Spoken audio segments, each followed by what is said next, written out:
All right, get ready to journey back in time with us today because we're diving deep into ancient Jerusalem. Really going deep into the story of rebuilding the temple. You know, after the Babylonian exile, After those Babylonians took them out. you might think you know the basics. Yeah, I mean, it's a famous story. But trust me, Oh yeah, there's so much more here. then you might realize, It's really a gripping story. like, way more than just, okay, they rebuilt the temple. Yeah. Chapters 4 through 6 of the book of Ezra Which is like a primary source for this whole thing. paint this incredible picture It's really fascinating. of resilience Yep. and faith Oh, against crazy odds. It's like a political thriller almost. Right? Yeah, the twists and turns and stuff. It's like way more than just putting bricks and mortar back together. Yeah, it's not just about construction. It's about reclaiming their identity as a people. Right. Like, who are we? Like reviving this community. They'd been scattered for so long. And honestly, navigating some pretty treacherous political waters. Like, seriously, choppy seas they had to navigate. All right, so picture this. Okay, I'm picturing it. The exile is over. Finally, They get to go back to Jerusalem. back to their homeland. It's this group of Jewish exiles Mm. led by these two guys, Zerubbabel and Joshua. I mean, talk about a leadership challenge, right? Big time, leading a whole group of people back from exile. And their mission is to rebuild the temple, This is huge. this sacred center that had been destroyed by the Babylonians. I mean, can you imagine that? Just leveled. Yeah, talk about a loss of identity. So you would think everyone would be excited. Totally, like a fresh start. Yeah, Oh. chance to To heal. rebuild their community. But that's where the drama starts. Oh, yeah, it's not that simple. Right off the bat, Right away. they run into opposition. Yeah. And it's not from who you would expect. Really? It's their neighbors. the neighbors. Neighboring groups. Okay. Who had kind of settled in the region while they were gone. Makes sense. And these neighbors, Uh-huh. they come forward with this seemingly generous offer. Like, hey, Huh? we kind of like your God too. Oh, okay. Let's rebuild this thing together. Okay, on the surface, that sounds nice. Right. Yeah, like community unity. Total kumbaya moment. Yeah, but was it But Zerubbabel and Joshua, smart guys? they were not fooled. What did they see? They saw right through it. Okay, so what was it really about? This was a power play. I knew. This was a way to control the rebuilding I see. and to dilute the Jewish claim, Right, to this land. Jerusalem. So, like, they were trying to insert themselves into the whole process. So very politely, Hopefully politely. they said, thanks, but no thanks. Uh, As you might expect, things probably got a little tense. things got tense. Yeah. This rejection Right. fueled Like throwing gasoline on the fire. this simmering resentment And what does that turn into? that explodes Okay. into sabotage. Sabotage. We're talking rumors, No, wow. intimidation tactics, Uh-huh. bribery, Straight up bribery. trying to get officials to turn against the project. Wow, they were playing hardball. Yeah, it's just fascinating Is it? how this early conflict Yeah. really reveals, It's a microcosm? yeah, all these tensions No. that were already there. So it's not just like logistical challenges, it's also this deeper stuff. Social, political, Yeah. Huh. all mixed in. Wow, that's complicated. And it drags on Oh, no. for years Seriously. throughout the reign of Cyrus Oh. and Ahasuerus. So, like, multiple rulers Constant pushback, just wearing them down. wearing them down. Yeah. Eventually, the work stops Oh, no. completely. What happens then? And they start to wonder if their dream is ever going to come true. Oh, that's got to be demoralizing. Yeah, you'd almost think they were cursed. Like, come on, universe, give us a break. But then what happened? It's during the reign of King Artaxerxes New king, new drama. that things really escalate. Well, And their enemies realize what they realized? that proof Was smashing stuff and threatening people. isn't working. Okay. So they opt for something more cunning, Cunning, huh? bureaucratic warfare. Oh, that sounds scary. They write a letter. A letter. A letter. Not like a strongly worded tweet or something. Nope. Wow, old school. A letter of accusation to the king himself. Straight to the top? And this letter This letter. was a masterpiece of manipulation. Right. Instead of outright opposition, Okay. they play on the king's fears. Like, what are his biggest fears? They paint this picture of the Jews Uh-huh. as rebellious, Oh, a threat to his authority. okay. They say that a rebuilt Jerusalem Uh-huh. is just going to refuse to pay taxes. Ooh, the king doesn't like that. And eventually, Basically, they're saying, Your Majesty, if you let these people rebuild their city, they're going to be spitting in your royal face Exactly. and laughing all the way to the tax-free bank. Right. So don't let them make a fool of you.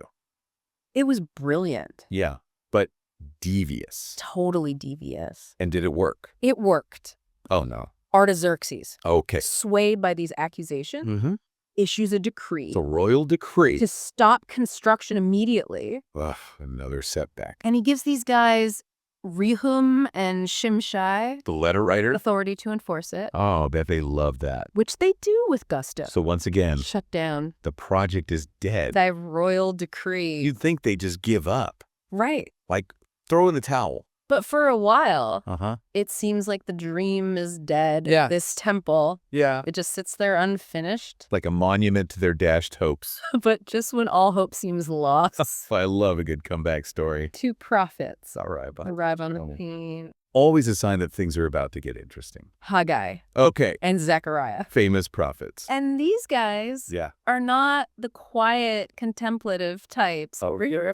No, they are fiery preachers Fire and brimstone. urging the people to repent Okay. and return to God. So they're like spiritual revivalists. They reignite this flame of hope, Beautiful. reminding them that this temple Yeah. is more than just a building. It's about their identity. It's about their covenant with God. Powerful stuff. So Zerubbabel and Joshua Our persistent hero. decide to give it another go. I mean, after all those setbacks, I'd be tempted to just say, forget it, universe, I get it, you don't want a temple here. Right. But they keep going. They had nerves of steel. Serious courage. But as you might expect, There's another challenge. another challenge awaits. Right on cue.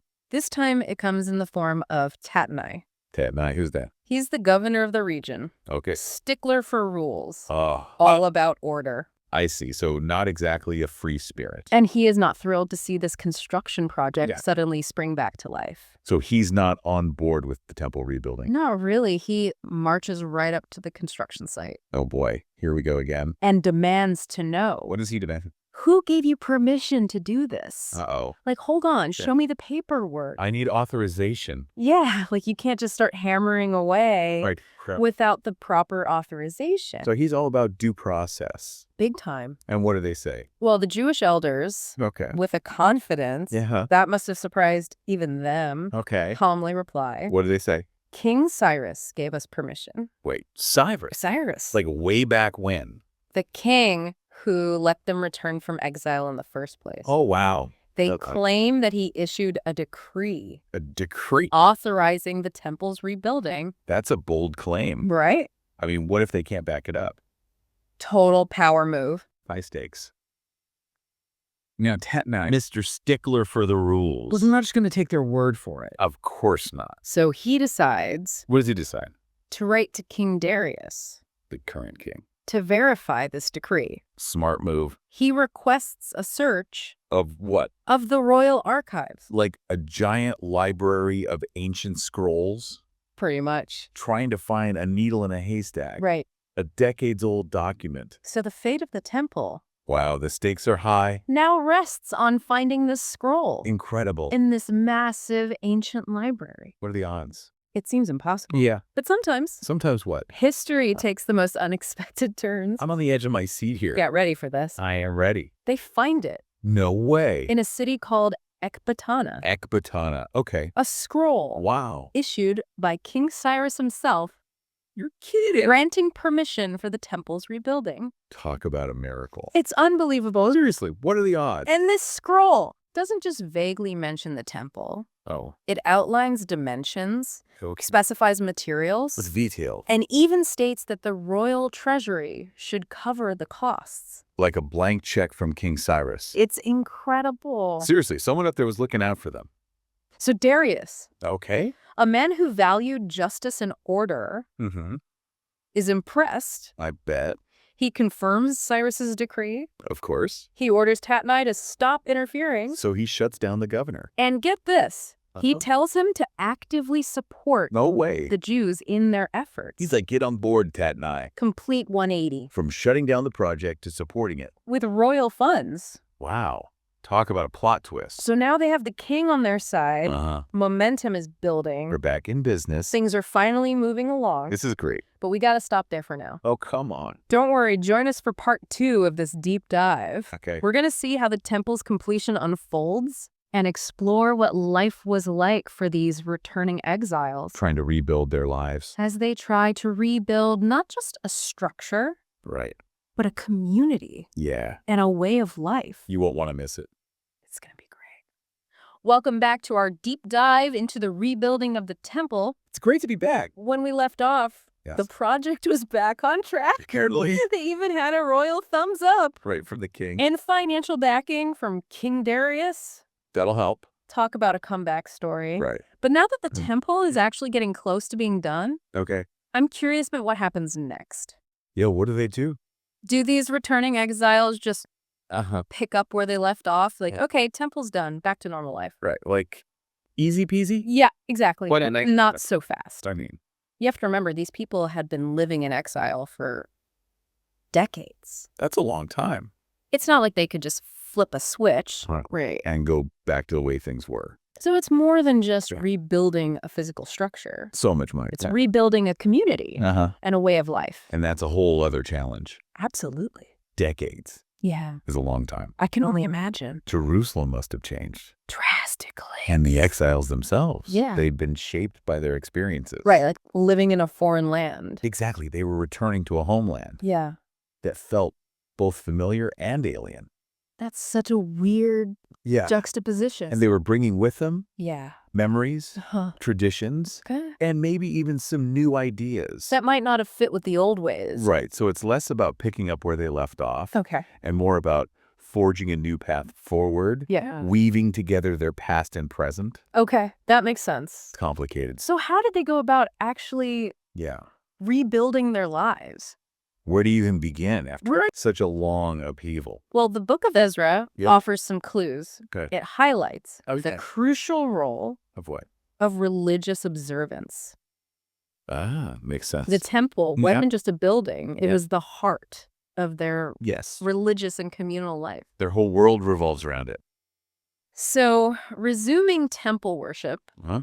was a key step In what? in reestablishing a sense of normalcy, Okay. of reconnecting with their faith Right. and their identity Like, we are a people, as a people. and this is what we do. Right, because the temple was more than just bricks and mortar. Exactly. It represented their covenant with God, Their history, their history. their identity, Yeah. their very identity as a people. So Ezra actually gives Yeah. a pretty detailed account He was a good record keeper. of how they meticulously went about reestablishing. It's like a blueprint. Yeah, all the ritual. So, like, what kind of things? Appointing priests. Okay. Organizing the Levites, Uh-huh. reinstating the sacrificial system, Wow, so like back to the basics. back to the law of Moses. That was their code of conduct. It's like they were trying to recreate Yeah, the past. find some stability. Yeah. Find some comfort and stability Makes sense. in the traditions that had guided their ancestors. What did our grandparents do? Yeah. Let's do that. But I have to ask, Yeah. was everybody on board with this? That's a great question. After decades of living Yeah. in a different culture, Right. They've been influenced by other things. would there be some Uh-huh. pushback, Okay. some differing viewpoints? Yeah, you're hitting on a point that Ezra actually hints at. He does. There were definitely some tensions, Really? disagreements He's in the community. about how strictly to interpret the law, Okay. how to deal with those Yeah. who had adopted different practices during the exile. Okay, so give me an example. Well, some had intermarried with people from other nations, Okay. That could cause some issues. blending religious customs. Right. Mixing traditions. Others might have just grown accustomed to a less rigid form of Judaism. So it wasn't this Yeah. perfectly unified, harmonious return. No, definitely not. You had this mix of people, With different experience. different experiences and perspectives. Now trying to forge a new community together. That just sounds A like... recipe for conflict. Yeah. And there was conflict. Really? There were debates, Okay. arguments, Uh-oh. even accusations of straying from the true path. So it wasn't all Mills, smooth sailing.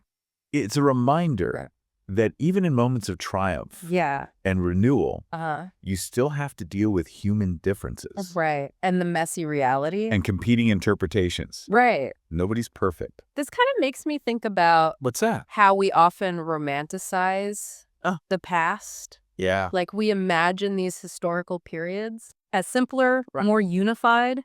Okay. But the reality is people have always disagreed. Yeah. They've always wrestled with change. And struggle to find common ground. It kind of makes you feel a little bit about our own messy times. Right. It does. A little bit. And it speaks to the challenges inherent in any rebuilding process. Right. Whether it's a physical structure Yeah. or a society. It requires patience, Absolutely. understanding. And maybe even a bit of grace to That's navigate. through it all. Yeah, to navigate those differences. Now, speaking of renewal Yes. and reconnection, Okay. we can't forget about the Passover celebration. It's mentioned in Ezra, Briefly. but I think it deserves a closer look. Okay, I'm intrigued. Why was this event Yes. so significant for these Yes. returning exiles? Well, the Passover was more than just a holiday. Oh, okay. It was a powerful reminder of what? Of their history. Uh-huh. Their liberation from slavery Yeah. in Egypt. Right. Celebrating it Okay. in the newly rebuilt temple Wow. after all they had endured. Must have been incredible. It's a testament to their resilience, Right. their enduring faith, Mm-hmm. and their commitment to carrying on their traditions. In this new chapter. It's beautiful. Imagine that gathering in the temple. Surrounded by the familiar rituals, Yeah. the smells of the sacrifices, Right. the sounds of the prayers. Wow. It must have felt like a Yeah. tangible manifestation Yeah. of their renewed covenant with God. Like a confirmation Yeah. that they were finally home. That gives me chills. And it wasn't just about looking back. Oh, okay. The Passover was also about looking forward, So it was a new beginning? a chance to rebuild their lives Yeah. and their nation Guided by their faith. and their shared heritage. It makes you wonder what it must have felt like Yeah. for those individuals Standing there, standing there in that temple. knowing the hardships Yeah. they had overcome. The sacrifices they had made. Yeah. What emotions must have been I know. swirling inside them. This story, I think, taps into something universal, Really? something that resonates with us even today. Like what? The longing for belonging, Okay. the struggle to preserve identity Ah. in the face of adversity, Right. the desire to rebuild and find hope. After loss and displacement, Powerful themes. it's a powerful reminder that history isn't just about dates and events. It's about the human stories. Yeah, the human story. The triumphs and struggles. Right. The enduring spirit that connects us across generations. I love that. But we've got more to uncover. Oh, we do. Join us for the final part of our deep dive. I'm there. We'll explore the political realities of this era Oh, getting into politics. and see how the rebuilding of the temple wasn't just a religious act, Okay. but a bold statement of cultural defiance and a testament to the enduring power of hope. You won't want to miss it. All right, welcome back to our final part Not a part, yeah. of our deep dive into the rebuilding of the temple. It's been quite a journey. We've covered a lot of ground. We have Struggles, setbacks, miraculous discoveries. the spiritual revival. It's been amazing. But there's one more layer One more layer to this. that we need to explore. Okay, I'm intrigued. The political backdrop. The politics of it all. Against which this whole drama unfolded. Because you can't ignore the political reality. Exactly. We can't forget Right. that the Jewish community wasn't exactly calling the shots. They weren't in charge. They were living under the rule Of who? of the Persian Empire. Right, a vast empire. So rebuilding the temple No, well- wasn't just about religious devotion. So it was more than just faith. It was a political act, Interesting, like a statement. a declaration of Right. their identity Yeah. and their autonomy within this larger, more powerful entity. So they were trying to assert themselves? They were walking a tightrope, Yeah, like trying not to upset the Persians. trying to appease the Persian king But also, while simultaneously asserting their own distinctiveness yeah, like, we're Jewish, we're different. culturally, Uh-huh. religiously. Not an easy thing to do. It couldn't have been easy. Not at all. And remember that letter. The one from Rehum and Shimshai, Oh, yeah, to Artaxerxes. that letter What about it? perfectly encapsulates It really does. the precariousness of their situation How so? by accusing the Jews of being rebellious Yeah. and a threat to the king's authority. Right. They tapped into this underlying tension That was already there. between the Jewish community. And the Persian. It's like they were constantly under suspicion. Right. Their loyalty always questioned. They had to be Yeah. so careful, Strategic. in everything they did. Every move they made was a calculated risk. And then that lucky break Oh, wait, with wait. Cyrus's decree, Total game changer. that was like a trump card, Proving that a previous king. had actually supported Yeah. their right to rebuild. It's like they had this historical precedent. Yeah, to shut down their enemy. Who were saying they were rebellious. It just goes to show What does it show? how power dynamics Yeah. can shift and change Yeah. even within empires. And not always a straight line. And sometimes the most unexpected things Right. Totally random events. can completely reshape It's true. the Yeah. course of history. Absolutely. So as we're wrapping up Okay. this whole story, It's been quite a story. what stands out to you Yeah. What's the takeaway? as the most significant takeaway? The thing that we should all remember. What makes this ancient tale Right. Because it's an ancient story relevant to us? to us today. Well, for me, Yeah.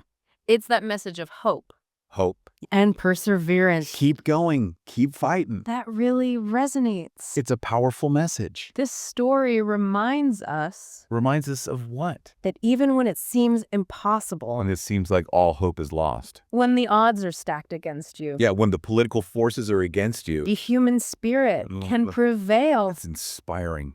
It teaches us What does it teach us? that faith and tradition Okay, faith and tradition. can be such powerful sources of strength, Absolutely. bringing people together Helping communities rebuild. after trauma and upheaval. And it also challenges us Challenges us to do what? to think critically Okay. about how Yeah. identity, Yeah. culture, Uh-huh. politics, All these big ideas. all these big ideas How they all connect. intersect. Yeah, because they're all intertwined. The rebuilding of the temple Yeah. wasn't just a religious act. Okay, so it was more than that. It was a testament To what? to the enduring human need. Okay, the need for what? For belonging, Belonging, yeah. purpose, and the freedom Freedom to do what? to practice one's beliefs. Right, to be who you are. Those are themes that resonate They really do. across cultures It's a universal human experience. and throughout history. So it's not just an ancient story. No. It speaks to us today. It reminds us Okay. that the struggles and triumphs Yeah. of the past Okay. are still relevant. They are to us today. We can learn from them. We may not be rebuilding temples, Literally. literally, Right. but we are constantly Yeah. rebuilding our communities, Yeah. our institutions, Our sense of self. in this world that's constantly changing. Yeah. It's a never-ending process. In the story of the temple, That was it's just this powerful reminder powerful in what way? that even when things are tough, When you face adversity, when the path is uncertain, yeah, when you don't know what's next. there's always hope. The Yeah. human spirit, powerful thing, Fueled. by faith, Okay, faith. determination, Yeah. and a little bit of luck, You always need a little luck. can overcome Yeah. even the most daunting obstacles. And that's a lesson worth remembering. Well said. And on that note, Yeah. we'll bring this deep dive to a close. Thank you. But the conversation doesn't end here. It never does. We encourage you Yeah. to delve deeper. Into this fascinating Yeah, it's fascinating. period of history. It's more than just dates and names. And consider How its lessons might apply to you to your own life. and the world around you. Thank you for joining us It's been a pleasure. on this journey of discovery. Until next time. Welcome to Charlie and Mia's podcast. We're embarking on an exciting journey to read through the entire Bible in just 1 year. Every day, we dive into Scripture, exploring its meanings and how it applies to our lives today. We invite you to join us on this incredible adventure of learning and discovery. Don't forget to subscribe to our channel so you never miss an episode.